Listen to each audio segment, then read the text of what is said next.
Welcome guys, and today I'm going to show you how I can do this quest called Startup Capital.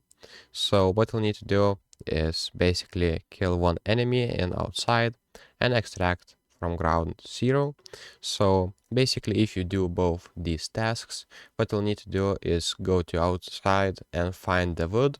You can find wood in crates, so it's kinda easy and you'll meet some enemies. So to build a workbench, I'll show you how I can build a workbench right now. So go right here, click build, and you'll need to have 2 wood.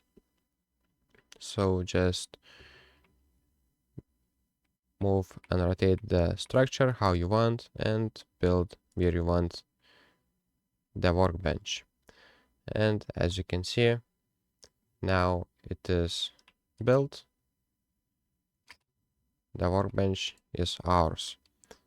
So that's pretty much it, guys. That's how you build a workbench. And now you can go right here and click complete.